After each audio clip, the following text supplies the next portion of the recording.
매주 목요일은 제11대 경기도의회 의원들과 함께 골목길 민생 현안과 대안을 짚어보는 시간이죠. 민생의회.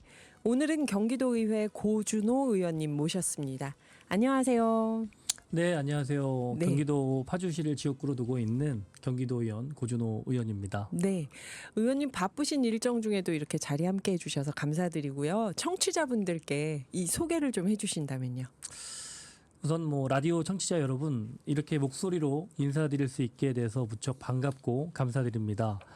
의정 활동한 지도 벌써 3년이 지났습니다. 제한된 임기 내에서 억울한 분들을 많이 현장 가서 직접 보지 않으면 안 되는 일들이 많다 보니까 하루가 어떻게 가는지도 모를 때가 많습니다.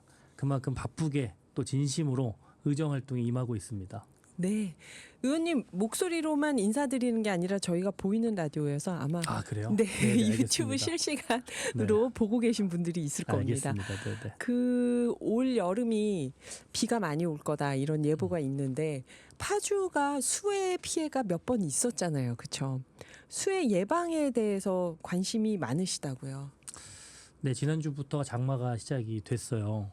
그 파주는 1996년하고 98년 두 차례에 있어서 파주 일대가 다 범람하고 잠기는 사건이 있었거든요. 저 뉴스 본 기억납니다. 맞습니다. 저도 그 현장에서 직접 저희 겪으셨어요. 네, 집이 이제 물에 잠기고 그러셨어요. 수해를 겪은 수해 이제 이재민으로서 네네. 그때 봉일천 문산 쪽에 맞습니다. 사셨던 네, 건가요? 하천이 범람이 되면서 네네.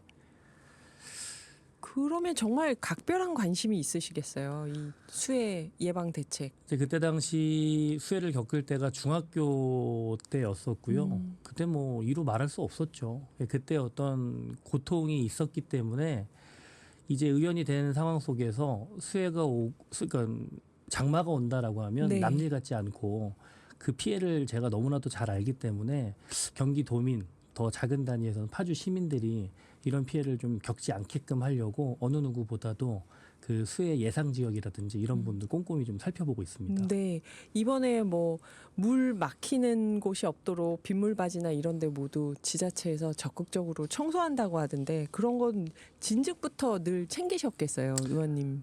일단 시청에 이런 것 같아요. 우선 오늘도 사실 침수 피해 현장을 한 군데를 다녀왔고요. 네. 이게 본질적인 문제 해결이 안 돼서 작년도 경기도 특별조정교부금을 배부를 했고 이제 공사 현장을 이제 다녀온 거거든요. 첫 번째 그래서 그런 것들을 좀 잘 챙겨야 된다. 그리고 두 번째는 인사를 잘해야 되는데 파주시 정기 인사가 6월 달에 해요. 네. 근데 6월 달에는 그러니까 장마철이잖아요. 네. 그 장마철인데 인사를 하게 되면 재난에 관련된 또 배수펌프장에 관련된 어떤 그 직능에 있는 공무원들이 인사이동을 통해서 새로운 사람이 오게 되면 결국 그 대처가 안 되는 거죠. 그러다 보니까 작년 같은 경우 내부에서도 그런 어떤 잘못된 인사로 인해서 피해가 더 컸다. 이제 이런 말도 나오고 있어서 그런 부분들을 좀 잘 세심히 살펴본 인사도 하면 좋지 않을까라는 말씀을 좀 전해드립니다. 그러네요. 장마를 맞으면서 수해 대책을 세워야 되는 분들이 자리가 교체가 되는 거니까 고려를 좀 해야겠네요. 그런 걸. 네. 의원님이 11대 경기도의회에 들어가실 때 3번의 도전 끝에 합격했다 얘기를 들었는데요. 이건 정말 꼭 정치를 해야겠다는 의지가 있으셨다는 생각이 들거든요. 이렇게 정치를 해야겠다고 마음먹은 어떤 계기가 있었다면요. 아까 서두 질문에 답변을 좀 드렸었는데 저는 이제 조리읍 봉일천이라는 곳에서 네. 나고 자랐습니다. 꽃집 이제 아들인데요. 꽃집 아들, 봉일천 꽃집 아들. 네. 그 예전에는 가게가 이제 하우스로 돼 있었고요. 96년도, 98년도 이제 물에 잠겼을 때 네. 저희 집도 이제 잠겼었고 네. 피해는 같았는데 정부 지침이 내려왔는데 집 구조가 다르니까 보상이 다른 거예요. 그러니까 누구는 다 받고 누구는 다 받지 못하고. 네. 근데 이런 부분에 대한 불합리성을 어린 나이에 느꼈었고 그리고 이제 시대 변화에 따라서 우리 고장은 안 바뀌는데 왜 안 바뀔까? 정겹고 좋은데. 근데 이게 결국은 정치의 기능과 역할이었더라고요. 그러면 나도 한번 해보자 네. 라는 마음이 사실 시작이 됐고요. 그렇게 시작이 됐는데 하늘이 참 쉽게 기회를 주질 않더라고요. 2014년도 32살 나이에 도전을 했는데 그때 당 69표 차로 낙선을 했습니다. 69표 차요? 네네. 69표차면 그때 당시 경기도 최소 표차였죠. 35명만 더 찍어줬어도 맞습니다. 당선되는 거죠. 네, 아. 35표만 더 얻어왔더라면 네. 당선이 됐을 것이고 또 2018년도는 탄핵 국면 속에서 치러진 선거였었는데 그때 당시 청년위원장을 했었거든요. 네. 경기도당. 네. 그럼 비례대표를 신청할 수 있는 기회가 주어져요. 네. 근데 69표로 떨어졌기 때문에 아파트 한 동만 좀 잡아보자. 지역구 한 번 더 해보자. 라는 마음으로 했지만 또 고배를 좀 맛보게 됐고요. 네. 또 시간이 지남에 따라서 그만해야 되나 왜 나한테는 기회를 안 주지 하면 잘할 수 있을 것 같은데 그 열망의 마음을 모아서 심기일전에서 2018년도 도전을 해서 당당히 당선이 돼서 지금 일을 하고 있습니다. 그러면 3번 떨어진 게 아니라 3번 도전해서 3번째 당선이 되신 거네요. 맞습니다. 아, 그러니까 네. 총선 포함하면 4수 만에 당선이 된 거고요. 총선도 한번 나가셔서. 네, 맞습니다. 네. 지역 주민들이 이제 고준호 의원님 하면은 정말 그 떨어지는 과정에서 충분히 더 알리셨겠어요. 그렇죠. 아마도 그 3수 과정에서 당선이 된 건 동정의 여론도 있다고 저는 보거든요.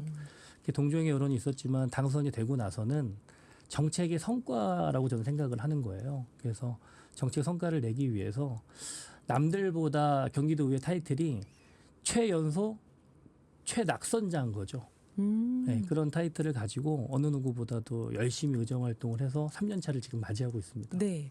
그래서 보니까 공약 이행률 평가에서 경기도 전체 공동 1위, 국민의힘 소속 의원 중에서는 유일한 1위 이런 결과가 나왔는데요. 정말 축하드릴 결과인데 이런 소식을 들었을 때 어떤 생각이 드셨나요? 사실 기분도 좋고 마음도 좀 무거웠죠. 네. 그 지역 주민분들한테도 봐라, 내가 경기도 전체 공동 1위를 했습니다 하고 보고할 수 있었을 거 아니에요. 그러니까 이게 사실 어느 경기도 지방지에서 조사를 통해서 이제 보도를 해주셨고요. 네. 그 통해서 저 또한 결과를 모르고 있다 열심히 했더니만 결과를 얻게 된 거고요. 저는 그렇게 생각을 좀 합니다. 공약이라는 거는 저한테 그냥 해야 할 체크리스트, 목록 같은 거다. 그래서 하나하나 열심히 해왔더니 그게 체크가 많이 됐었고 경기도 어느 언론을 통해서 재조명됐고 그 결과를 이제 오롯이 받은 거거든요. 그래서 남은 기간 동안 더 열심히 해야 되겠다라는 무거운 마음도 좀 갖고 있습니다. 네. 그 의원님이 처음 소개하실 때 현장을 억울한 사람이 없도록 그 현장에서 여러 목소리를 들으신다 그랬는데 누구보다 현장 중심 활동을 하신다고 들었습니다. 저도 가장 먼저 현장에 가고 가장 마지막까지 늦게 포기하는 정치인이다. 그런데 의원님께서 그렇게 활동하시면서 기억에 남는 사례가 있었을 것 같아요. 현장에서 직접 보셨던 그런 거 저희에게 좀 몇 가지 나눠주신다면요.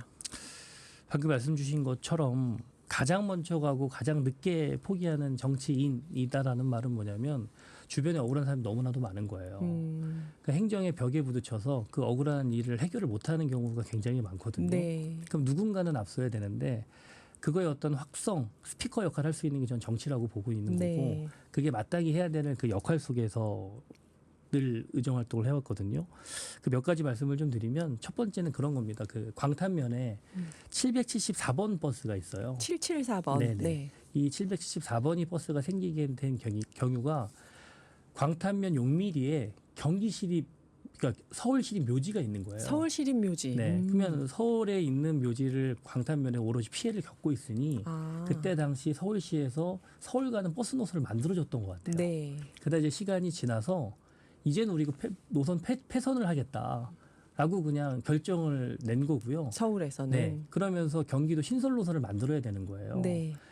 그래서 우리가 시내버스를 할 때 인허가권이 기초단체에 있기 때문에 파주시와 고양시 그리고 서울과 경기도가 사자가 합자해서 합의가 이루어져야 되는데 결론 난 합의는 서울까지 가야 되는데 네. 고양시에 멈춘 거예요. 근데 주민들은 유일하게 갈 수 있는 서울 출퇴근 버스 노선이 774번이었는데 네. 이걸 어떻게 좀 해달라고 요구를 했었고요. 제가 결정난 노선을 사실 뒤바꾸는 거 쉽지 않습니다. 그렇죠. 지금 안성시 부시장으로 간 교통국장님과 연대를 해서 우리 한번 만들어보자 그래서 노선을 처음부터 다시 수정 노선으로 변경을 해서 서울까지 나가게 된 결과를 얻어냈고 그 결과 주민들께서 너무 좋아하고 계시죠. 그래서 지금 결국 774번은 폐선이 됐지만 지금 노선은 서울까지 가는 구파발까지 그렇죠. 가는 신규 건가요? 노선이 얼마 전에 시작이 됐고요. 아. 네, 노선 버스가 374번입니다. 네, 374번. 네. 고준호 의원님이 이 노선 만드셨다고 합니다. 네, 두 번째 사례는요. 두 번째는 운정의 오피스텔이 부실공사가 있었어요. 그래서 그 분양을 받은 사람들이 네. 이 부실공사 있다. 준공 내주지 말라 그랬는데 파주시에서는 하자가 있음에도 불구하고 준공을 내줘요. 네. 그럼 파주시 행정적인 실수거든요. 네. 근데 파주시가 인정을 안 하는 거예요.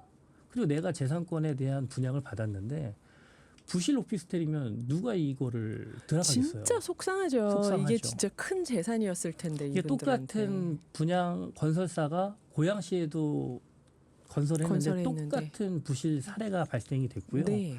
파주시에서는 제가 직접 나서서 이 문제를 해결을 했고 언론사에도 수차례 이제 노출도 되면서 이야기를 하면서 싸운 결과 최초로 분양 해지가 된 사례예요. 분양 해지를 하셨어요. 네, 네, 네. 의원님 성과가 보통 성과가 아닌데요, 이게. 아하. 그래요. 그만큼 이게 현장에서 시민들의 목소리를 듣고 반영하려고 끝까지 노력하신 거겠죠.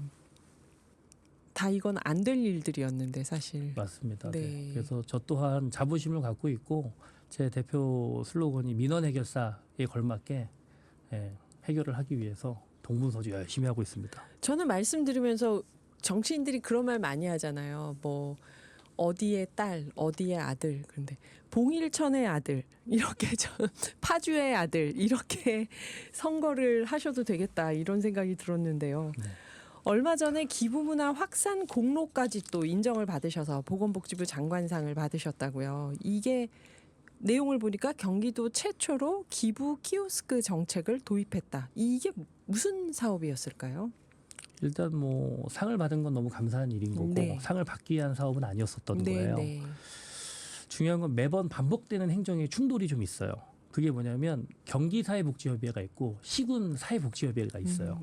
근데 경기도에서 시군사회복지협의회에 간사 인건비를 저희가 재정으로 준다는 거죠. 경기에서요. 네. 근데 이제 경기도가 이제는 경기도만 우리가 재정을 주고 시군은 시군 기초단체가 부담을 해야 재정을 해라. 된다라고 얘기를 하면서 늘 매 연마다 계속 마찰이 있는 거예요. 아, 그럼 누군가는 해결을 해야 되잖아요. 그러면 밑빠진 독이 물 붓기의 재정이 아니라 네. 이거는 좀 방법을 좀 달리했으면 좋겠다. 그 방법이 뭐냐 해서 시작이 됐던 거고요.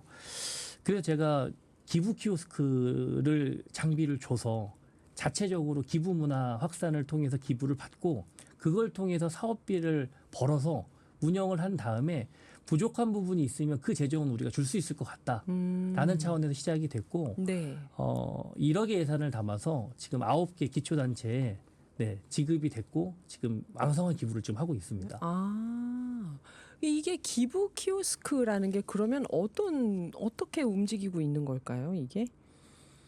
일단 우리 키오스크라고 하면 시대 변화에 따라서 사람이 주문받는 것이 아니라 모니터 단말기를 그렇죠. 통해서 하잖아요. 네. 사랑의 공동모금에 열매와 협약이 돼서 카드를 통해서 우리가 이제 눌러서 뭐 1,000원, 5,000원, 10,000원 그리고 어느 단체에 어떤 사업에 기부를 할게요라고 하게 되면 아하. 이게 적립이 되고 네. 사랑의 사랑의 열매를 통해서 사회복지협의회에 이제 재정이 가는 구조인 거죠. 그러면 내가 그냥 기부를 하는 게 아니라 이 돈은 어디에 쓰였으면 좋겠습니다 하는 걸 정해서 기부를 맞습니다. 하는 뭐 거네요. 별시가동, 뭐 한부모 가정, 뭐 네. 여러 어떤 사업 몫을 달아서 이거는 곳곳에서 이렇게 하면은 성과가 상당히 있을 것 같아요. 기부하는 분들도 뿌듯하고. 그렇구나. 의원님께서 또 이런 생활 밀착형 복지에도 힘을 쏟고 계시는데 지금 말씀하신 그 차량 한 대가 기부 키오스크를 싣고 동네 다니는 것 말고 또 찾아가는 복지 차량을 도입하셨다고요. 이게 7월부터 시작된다고 하는데 어떤 건가요, 이건? 일단 안 되는 거 하는 정책이 제일 힘든 것 같아요. 맞아요. 이 또한 너무 힘들었고요. 네. 사실 그렇습니다. 하여튼 도시와 농촌이 공존하는 곳 같은 경우는 부의 격차, 지역 격차에 따라서 복지 혜택이 틀려요. 그렇구나. 노인복지관은 도시에 있지 농촌에 없거든요. 그렇네요, 진짜. 농촌에는 노인복지관이 없네요. 있을 수 없는 구조인 거예요. 예. 그럼 어르신들은 노인복지관이라는 곳이 어떤 곳인지도 모르고 저 음식이 어떤 맛인지를 모르는 거예요. 네. 그럼 어르신들한테 한 번에 저 맛을 보여드렸으면 좋겠고 한 번 먹어본 음식이 맛있으면 나 노인복지관 한번 계속 가고 싶어 라는 말이 나왔으면 좋겠어서 네. 방법을 여러 가지를 한번 집행부와 한번 논의를 좀 해봤죠. 관광버스를 사주면 될까? 근데 기초단체에서 기사 인건비를 못 대겠대요. 네, 네. 그럼 또 방법이 뭐가 있지? 그래서 찾아낸 게 시범 운영을 한번 해보자. 네. 이게 복지재단의 차량을 통해서 프로그램 공모를 통해서 선정을 시키고 12인승 버스를 2대를 줘서 모셔오고 모셔가는 구조를 만들어서 그 음식을 맛보게 하고 그 맛보는 음식이 맛있으면 이건 경기도 전역에 한번 확산을 시켜보자 라는 차원에서 시작이 된 겁니다. 찾아가는 복지 차량이요. 맞습니다. 네. 예를 들면 어떤 걸 하고 있을까요? 하게 될까요? 이제 7월부터 시작을 하면? 일단 이렇게 설명을 좀 드려야 될 것 같아요. 그 찾아가고 찾아오고 또 건강 체크, 뭐 발 마사지, 정서 지원까지 제공하는 프로그램을 만들었고요. 이름도 너무 잘 졌습니다. 차탄이 행복 세상, 만나니 웃음 세상, 타니 많이. 차탄이 만나니. 네, 맞습니다. 네. 타니 많이. 이렇게 해서 이제 곳곳에 다니면서 직접 찾아가서 복지 혜택을 드리는 거네요. 모셔와가지고. 그러면 여기를 인건비도 이것도 들지 않나요, 결국은? 우선은 이제 금년도 시범 운영을 통해서 네. 만족도 조사를 한번 해봐야 될 것 같아서 한 6개월 한시적으로 운영이 되는 거고요. 그러니까 차량을 지원해 준 것보다 차량 렌탈료와 네. 프로그램비 거기에 있는 인건비 포함한 금액을 일단 노인 복지관에 드린 거죠. 네, 시범 사업을 맞습니다. 일단 해보자. 네네. 결국 이게 도농 복합 선거구 안에서 농촌과 도시의 격차를 보고 이거를 좀 균형을 잡으려고 노력하신 거네요. 맞습니다. 이 역시 봉일천 토박이셔서 그게 보이셨을 것 같아요. 이 격차가. 그렇죠. 그러니까 지역 주민들에 대한 농촌 애정. 출신이고 토박이기도 하고 네. 두 번째는 아픔이 많기도 하고 수해 피해를 직접 맞습니다. 받기도 네네. 하셨고. 그래요. 또 조리읍과 광탄면에 14억 원 규모의 도비를 확보했다. 이거 굉장히 조리읍 광탄면 규모면은 이게 큰 돈인데 이 도비를 확보해서 하천을 정비하고 쉼터를 조성했다. 이런 환경 개선을 했다는 얘기를 봤는데요. 문화 공연도 준비 중이시고요. 이게 어떤 의미가 있었을까요? 또 어떤 문화 공연을 준비하셨는지요? 그래서 기본적으로 인구가 많은 곳에는 충분한 예산이 가고 아까 말씀하셨듯이 인구가 없는 곳에는 맞아요. 부족한 예산이 가겠죠. 빈익빈 부익부가 돼요. 맞습니다. 예산도. 그러다 보니 농촌의 도시임지 같은 경우는 뭐 수변 광장을 비롯해서 뭐 공원도 많고 분수대 뭐 너무 많죠. 많죠. 예. 그런데 불구하고 농촌엔 거의 찾아볼 수가 없는 거예요. 그러네요. 예, 그냥 개울물, 뭐 논 이제 이런 건데 시대의 변화에 따라서 지역 균형 발전을 우리가 얘기하는데 말뿐인 지역 균형 발전 말고 우리가 한번 좀 노력은 좀 한번 해보자. 그래서 경기도 재정을 통해서 조리읍은 8억의 재정을 들였고 네. 광탄면에는 6억의 재정을 들여서 네. 수변광장을 만들기로 한 거예요. 분수 있는. 분수는 없습니다. 분수는 네. 없는. 네. 네, 국가하천 밑에 이제 광장을 미니 광장을 만든 거죠. 네. 사람들이 거기 그러면 산책도 가고 산책도 하고 무대도 있어도 공연도 하고 간단한 문화 화장실도 행사도 만들고 하고. 네. 운동기구도 있고 그래서 모든 것을 할 수 있는 이제 광장이 조성이 되는 거죠. 그 말씀을 들으면서 아니 그러면 그런 게 없었단 말이야 하고 좀 놀라는 분들도 있을 것 같아요. 광탄하고 봉일천에 이걸 이제 만드신 거죠. 처음에는 되겠어에서부터 시작됐고요. 요즘에는 이제 이런 문법이 존재하는 거예요. 운정 신도시에 있는데 우리는 왜 없어? 맞아. 우리는 해줄 거야 안 해줄 거야? 네. 너 안 해주면은 너 의견 왜 해? 아하. 이런 말씀들을 많이 하시거든요. 지역 주민분들이요. 야. 그래서 정말 일꾼을 잘 뽑으면 이렇게 일이 돌아가는데 문화 행사는 어떤 걸 준비하고 계시나요? 이 또한 마찬가지입니다. 내 지역, 내 고장에서 오롯이 나만의 문화 공연을 즐겨야 되는데 농촌에 계신 분들은 문화의 전당 이런 게 있습니까? 공연장 없잖아요. 없죠. 그럼 결국 도심지로 나가야 된다는 거죠.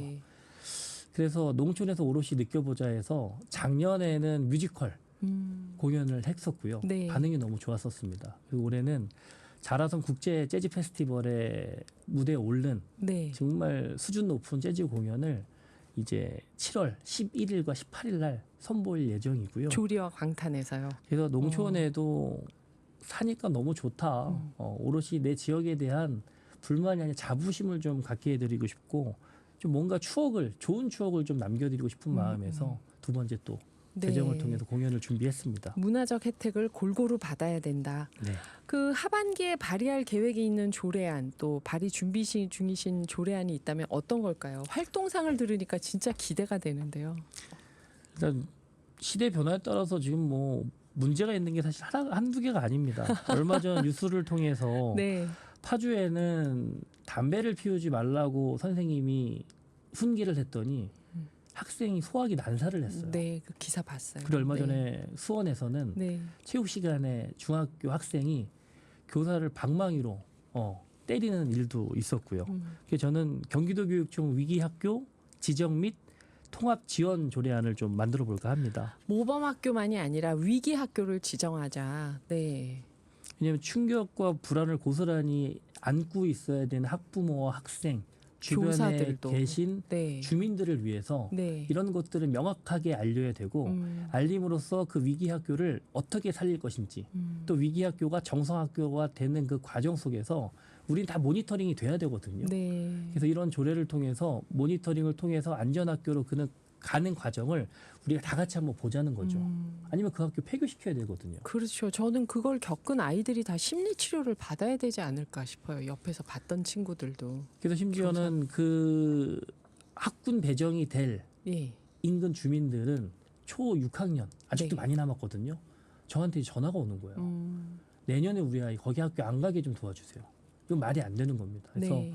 본질적인 문제 해결을 해야 된다. 그러면 문제 해결이 되려면 어떤 법과도 똑같은 조례가 있어야 되는데 명확한 조례가 없다라고 해서 그 조례를 준비 중에 있습니다. 아, 경기도교육청 위기학교 지정과 통합 지원 조례안. 그러니까 딱지를 붙이는 게 아니라 충분히 지원하고 있다는 걸 알려서 맞습니다. 주민들을 안심시키자. 네.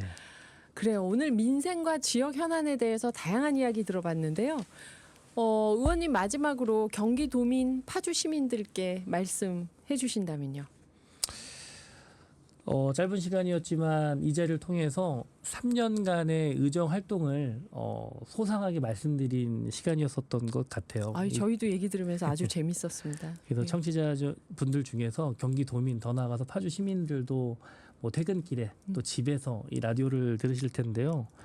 정치가 우리 삶에 있어서 너무나도 중요하다. 그리고 정치는 우리 삶에 있어서 힘이 된다. 정말 나쁜 짓만 하는 것이 아니다라는 지방 정치의 표본이 되고 싶다라는 말씀을 이 자리에서 드리고요. 현장은 늘 새롭고 민생은 한시도 멈추지 않는다. 항상 움직이고 포기하지 않는 열심히 하는 의정활동하는 고준호 경기도의원이 되겠습니다. 네. 지금까지 고준호 경기도의회 의원이셨습니다. 한 의원이 지역과 지역 주민에 대한 애정이 깊으면 어떤 게 보이는가 그 시야를 느낄 수 있는 인터뷰였네요. 기후가 민생 경제이자 미래 정치이기에 오늘의 기후에서 고준호 의원님 명예기후 톡파원으로 임명하고 앞으로 의정활동에서 지구와 미래 세대를 위한 소식 수시로 나누도록 하겠습니다. 의원님 오늘 시간 내주셔서 감사합니다. 네, 감사합니다.